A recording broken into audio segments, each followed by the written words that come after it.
Cuando tenía 20 años, durante el verano antes de mi último año de universidad, conseguí una pasantía en una firma de servicios financieros en el centro. No era nada especial, principalmente entrada de datos, hojas de cálculo y sentarme frente a una computadora todo el día, pero pagaba decentemente y se veía bien en un currículum. Había 7 pasantes además de mí, y estábamos todos apretados en una zona abierta de la oficina, con filas de cubículos que no te daban privacidad, solo lo suficiente para que la charla ligera fuera opcional. De los 7, 5 eran personas que me agradaban, una mezcla de estudiantes tranquilos y sencillos que no se tomaban la pasantía demasiado en serio. Otro chico, Eric, era del tipo que trataba todo como si fuera cuestión de vida o muerte.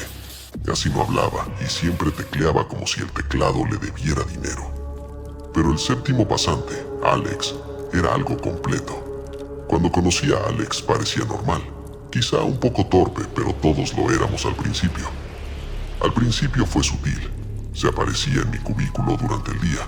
Se inclinaba sobre la pared divisoria de una manera que lo hacía parecer absurdamente alto, como de más de 2 metros, porque las paredes eran bajas y solo su cabeza sobresalía. Inclinaba la cabeza ligeramente, sonreía con esa extraña sonrisa congelada y empezaba a hablar con una voz deliberadamente rara, como si estuviera tratando de sonar espeluznante a propósito. Decía cosas aleatorias como trabajando duro o casi no trabajando, Ronnie, en ese tono lento y antinatural, y luego sostenía la sonrisa por demasiado tiempo. Las primeras veces pensé que solo estaba siendo excéntrico o intentando sobresalir. Hay gente rara en las pasantías, así que no quería darle demasiada importancia, pero entonces empezó a pasar más seguido. Todos los días, al menos una vez, veía su cabeza elevarse lentamente sobre la pared de mi cubículo, esa misma sonrisa estirada pegada en su molesta cara, y comenzaba alguna conversación rara que no tenía sentido. A veces hacía chistes sin gracia o murmuraba frases aleatorias sin relación con nada, y siempre usaba esa misma voz inquietante, como suave pero burlona. Los otros pasantes también lo notaron, pero la mayoría se reía y pensaba que Alex estaba siendo raro a propósito para aligerar el ambiente. Creo que también pensaban que él y yo habíamos desarrollado algún tipo de cercanía que ellos no tenían con él. Pero había algo en la manera en que dirigía todo eso solo hacia mí que me incomodaba. Con el paso de las semanas, sus visitas se volvieron más largas. Se inclinaba y se quedaba ahí varios minutos, mirándome mientras hablaba, a veces sin decir mucho, solo mirándome. Entonces una noche, como 6 semanas después de haber empezado la pasantía, estaba cenando en casa cuando mi teléfono sonó. Era un número que no reconocía. Cuando dije hola, lo único que escuché durante unos segundos fue silencio. Y de repente, escuché una voz. Era la voz de Alex, la misma voz falsa, espeluznante que usaba en la oficial. Lo que realmente me hizo estremecer no fue solo la llamada. Lo primero que hice fue enviar un mensaje de texto al número preguntando si era Alex, pero el mensaje marcó no entregado. Y cuando busqué el número, descubrí que era una línea fija. Fue ahí cuando realmente me empecé a asustar. ¿Cómo consiguió mi número? ¿Por qué me llamaba de esa manera? Intenté racionalizarlo, quizá encontró algún listado interno de contactos, pero aún así, la manera en que dijo esa frase no me dejaba tranquilo. No podía dejar de reproducir su risa en mi mente. No sonaba como una broma, sonaba como alguien obsesionado, intentando asustarme a propósito. Ese lunes, cuando llegué a la oficina, Alex no estaba. Su escritorio estaba vacío y no lo vi en toda la mañana.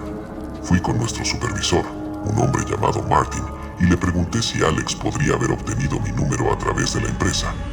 Martin se mostró confundido.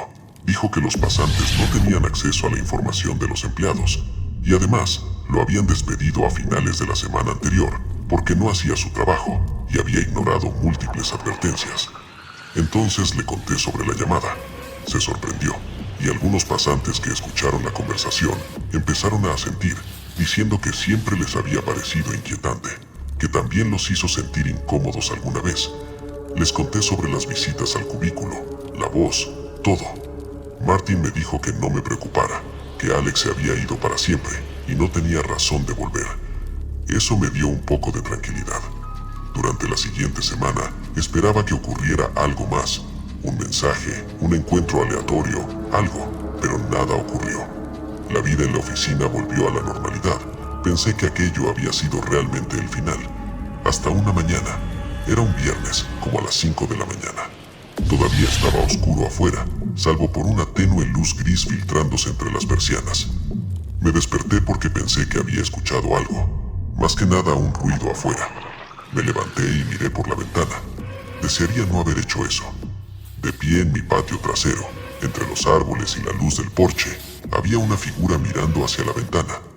Aunque casi no había luz, reconocí quién era de inmediato. El cuerpo delgado, el cabello desordenado, la postura rígida. Era Alex. Durante unos segundos no pude moverme. Solo lo miraba, tratando de entender qué estaba viendo. Y entonces, claramente, escuché que dijo mi nombre en esa misma voz espeluznante y teatral que usaba en la oficial. Lo alargó, cantándolo casi. Tomé mi teléfono para llamar al 911, cuando lo vi echar la cabeza hacia atrás y empezar a reírse. La misma risa alta, histérica, como en la llamada. No sonaba bien. Sonaba como alguien completamente desconectado de la realidad. Grité por la ventana, diciéndole que estaba llamando a la policía y que saliera inmediatamente de mi propiedad. También levanté el teléfono para que lo viera. Se quedó parado unos segundos. Luego se dio vuelta y empezó a caminar hacia los árboles, todavía riéndose mientras desaparecía entre ellos. Llamé a la policía. La operadora me preguntó si seguía ahí. Cuando dije que no, me dijo que llamara de nuevo si regresaba o intentaba entrar. Nunca lo volví a ver, ni en el trabajo, ni en la ciudad, ni en ningún lado.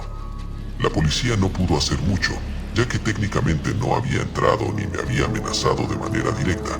Fue una de esas situaciones en las que tienes que vivir con la inquietud, esperando que realmente haya terminado. El resto del verano pasó sin incidentes. Terminé la pasantía y el último día, mi jefe me ofreció un puesto permanente para después de graduarme. Lo acepté, aunque una parte de mí se sentía incómoda con la idea de volver a ese lugar. Nunca les conté lo que pasó esa mañana.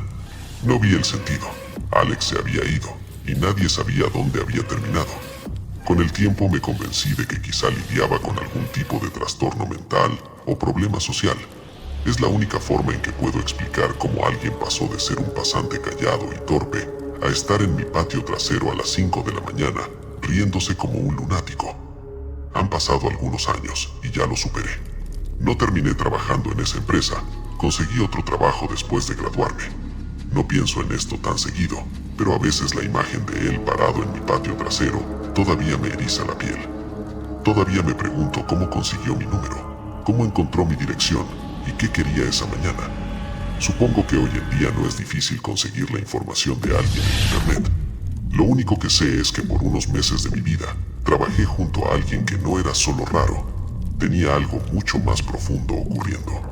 Y no importa cuántos años pasen, nunca olvidaré el sonido de su risa en la oscuridad, como si todo hubiera sido un chiste gigante que solo él entendía. Tenía 17 años cuando todo esto ocurrió. Era mi primer trabajo real, trabajando en una tienda de comestibles en nuestro tranquilo pueblo de Vermont. El tipo de pueblo donde todos se conocen y donde nunca pasa nada. Al principio me gustó el trabajo. Era sencillo y la mayoría de mis compañeros eran amables. Rápidamente entré en ritmo con los cajeros y algunos de los encargados de inventario, especialmente durante las horas lentas cuando casi no había clientes. Cuando eso pasaba, nos reuníamos al frente de la tienda, charlando de cosas aleatorias, programas de televisión, burlándonos de los empleados más viejos y excéntricos, quejándonos de los clientes, ese tipo de cosas. Era uno de los pocos momentos de mis turnos en que sentía que no era solo una máquina detrás de una caja registradora, mirando a una pared o una pared vacía. Dependiendo de quién fuera el supervisor del turno, el ambiente podía ser relajado o estricto. Si era un supervisor joven, era más relajado. La gente estaba con el teléfono, socializaba al frente. Había un compañero que no conocía muy bien al principio. Un joven llamado Sean, tenía 24 años. Era un poco torpe, el tipo de persona que parece no saber leer señales sociales. Tenía el pelo largo, pero en esa etapa incómoda en la que lo estás dejando crecer, pero todavía no te llega a los hombros. Trabajaba en la sección de lácteos, así que no interactuábamos mucho. Era tranquilo y lo suficientemente educado, y honestamente no pensaba mucho en él. La mayoría solo nos saludaba con un gesto cuando pasaba, y él hacía lo mismo. Eventualmente me agregaron a un chat grupal de compañeros de trabajo, y él estaba ahí. No pensé nada de eso, era solo un chat para cosas de trabajo y chistes tontos, y parecía que la mayoría de los empleados jóvenes estaban ahí. Pero entonces Sean empezó a escribirme en privado. Al principio era inofensivo. Me preguntaba sobre mis turnos, si iba a cubrir ciertos días, cosas así. Pero con las semanas se hizo evidente que estaba intentando acercarse más. Empezó a preguntarme sobre mi vida personal, qué música me gustaba, qué hacía después del trabajo, incluso cosas pequeñas como qué hice el fin de semana. No pensé mucho en eso al principio. La gente hace small talk, pensé, pero el tono no estaba bien. A veces nunca pude olvidar esa noche, ni siquiera con el paso de los años, y el recuerdo se convirtió en algo que mi mente intentó archivar como un trauma infantil. Pero el trauma no desaparece. Espera, inactiva, hasta que algo la obliga a volver a la superficie. Para mí ese momento llegó 13 años después, en una noche igualmente tranquila en la misma casa de la que nunca me había mudado. La vida había cambiado, por supuesto. Tenía trabajo, responsabilidades y una fachada de adulto, pero la casa seguía crujiendo en los mismos sitios. La verja del jardín seguía crujiendo cuando el viento la empujaba, y la escalera seguía resonando con pasos demasiado claros para su comodidad. Mis padres se volvieron más ligeros de sueño tras ese incidente, especialmente mi madre, que nunca se perdonó del todo por dejarme solo esa noche.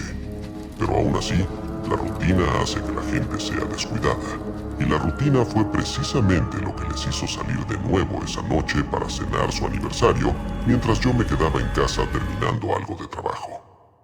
Para entonces los acontecimientos de aquella noche se habían difuminado en una mezcla de miedo y especulación. Nunca supimos quién era el intruso, y la policía acabó sugiriendo que probablemente había sido un criminal oportunista que vio una entrada vacía. Pero nunca acepté esa explicación. El comportamiento del hombre en la puerta, el momento, la forma en que entró en la casa, cada detalle apuntaba a la intención, no a la aleatoriedad. Intenté descartarlo como paranoia infantil, pero algo dentro de mí se negaba a soltarme. Ese instinto volvió violentamente cuando alrededor de las 22:30 sonó el timbre con el mismo ritmo que recordaba de mi infancia. No dos campanadas casuales, una larga, otra corta, como el tono de alguien probando si el sonido se escucha dentro de la casa. Me quedé paralizado a mitad de las escaleras. Esta vez, no llamé a mis padres. Yo sabía que no era así. En cambio, me acerqué en silencio, evitando el ángulo de la ventana que enmarcaba el porche. Mi corazón empezó a latir fuerte, no por el momento presente, sino por el recuerdo que arrastraba del pasado como un cadáver que emerge del lecho del río. Esperé en silencio. Quienquiera que estuviera fuera permanecía quieto. Tras casi un minuto entero, una voz masculina habló, suave, controlada, demasiado calmada. Oye, necesito ayuda. Se me tensó la piel. La redacción era idéntica. No es similar, es idéntico. Cada sílaba, cada cadencia, cada nota falsa de impotencia. Esa voz pertenecía al pasado. La voz de un hombre que ya no debería conocer esta casa. La voz de alguien que una vez recorrió sus pasillos mientras yo me escondía bajo una cama, prezando que sonaran las sirenas de policía. No respondí.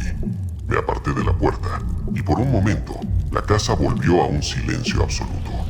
Luego llegó el segundo sonido, la verja del jardín trasero abriéndose lentamente, esta vez no empujada por el viento, sino guiada por una mano cuidadosa. Mi respiración se aceleró. Cogí el móvil y corrí a la cocina donde las luces estaban apagadas para poder ver el jardín más claramente a través de la puerta corrediza de cristal. Al principio no había nada más que la oscuridad del césped y la tenue forma de la valla. Pero entonces, cerca de la esquina donde se acumulaban las sombras, lo vi. Una silueta, ni del todo alta, ni del todo baja, vestida con algo oscuro y completamente inmóvil. La figura se giró hacia la casa con tal quietud deliberada que parecía que había estado esperando que le mirara directamente. Su presencia me impactó más que el recuerdo. No era un desconocido confundido. Era alguien que representaba un patrón que había ensañado antes. Y entonces ocurrió algo aún peor. Levantó una mano lentamente y señaló, no a mí, no a la puerta, sino a la ventana del dormitorio de mis padres arriba, el mismo lugar bajo el que había estado todos esos años atrás, el mismo camino que había recorrido dentro de la casa. Mi teléfono se resbaló en mi mano sudorosa cuando por fin llamé a la policía. Mientras hablaba con el operador, la figura dio un paso adelante, pero en vez de acercarse a la puerta corrediza, se desvió hacia un lado de la casa. Un segundo después, escuché lo que recé no volver a oír nunca más. El suave golpe de alguien probando un marco de ventana desde afuera. Primero la ventana del salón, luego la habitación de invitados, luego la guarida. Se movía con precisión, como si recordara perfectamente la disposición, como si nunca lo hubiera olvidado. El operador me dijo que los agentes estaban a minutos, pero minutos parecían eternidad. Subí rápido a las escaleras, encerrándome en la única recámara sin ventanas accesibles, el baño cerca del dormitorio principal. Apoyé mi oído a la pared, escuchando pasos dentro de la casa. Por un momento, no había nada, no había pasos, no había golpeteos, no había respiración más que la mía. El silencio se volvió tan profundo que por un segundo me pregunté si mi mente había recreado toda la situación, solo con miedo. Entonces volvieron los pasos. No fuera, adentro. Pasos lentos, controlados y deliberados subiendo las escaleras como si el intruso supiera exactamente a qué distancia estaba cada escalera. Me eché hacia atrás hasta la esquina más alejada del baño, agarrando el teléfono como si fuera algo capaz de salvarme. Los escalones llegaron a la cima de la escalera y se detuvieron. Podía oír el leve cambio de peso, la tabla del suelo quejándose bajo una bota pesada. Luego, un paso. Otro. El intruso revisaba cada habitación una a una, abriendo las puertas suavemente, sin molestarse en ocultar su presencia porque sabía perfectamente lo aterrorizada que estaría. Me tapé la boca para ahogarme. Probó la puerta del dormitorio principal. Vibró una vez, 2 veces mientras probaba el pomo. Luego tocó la tacadilla. No llamo a la puerta. Repiqueteo, como si alguien confirmara que estás exactamente donde deberías estar, exactamente donde él quiere que estés. Tras unos segundos, se alejó de la puerta del dormitorio, pero sus pasos no bajaron las escaleras, fueron hacia el baño. En el momento en que su sombra bloqueó el rayo de luz bajo la puerta, sentí que las rodillas me temblaban. La manilla se movió, despacio al principio, luego con más firmeza. Empujó una vez, 2, probando la fuerza del candado. Entonces, en un susurro tan bajo que apenas podía creer que fuera real, su voz me llegó a través de la puerta. La última vez te escondiste mejor. Mi sangre se volvió helada. No era un intruso cualquiera. Era el mismo hombre, la misma voz, la misma intención, la misma sombra que una vez cruzó mi casa hace 13 años. Antes de que pudiera intentar entrar, estallaron sirenas fuera, varias, fuertes, sin restricciones. La sombra del intruso se movió al girarse y luego sus pasos se alejaron por el pasillo, bajando las escaleras y hacia la cocina. Escuché la puerta corrediza abrirse de golpe, seguida de los oficiales gritando órdenes que apenas podía entender. Segundos después, la casa se llenó de ruido, botas, radios, gritos, ese tipo de caos que significa que la seguridad por fin está cerca. Pero cuando registraron el jardín trasero, la calle y las propiedades vecinas, no encontraron nada. No había huellas a pesar del suelo blando, ni marcos forzados de ventanas, salvo la puerta que abrió, ni pruebas claras de que hubiera estado allí. Ni siquiera el más mínimo rastro de su presencia dentro de la casa. Pero él había estado allí. Le oí, lo vi. Sentí el calor de su aliento a través de la rendija bajo la puerta del baño cuando susurró esas palabras. Y más tarde, cuando la policía revisó las grabaciones de la cámara del timbre que instalamos años después de aquel primer incidente, solo encontraron una cosa: Un único fotograma, captado en el instante exacto en que el hombre en el porche se inclinó hacia la cámara. La marca de tiempo falló.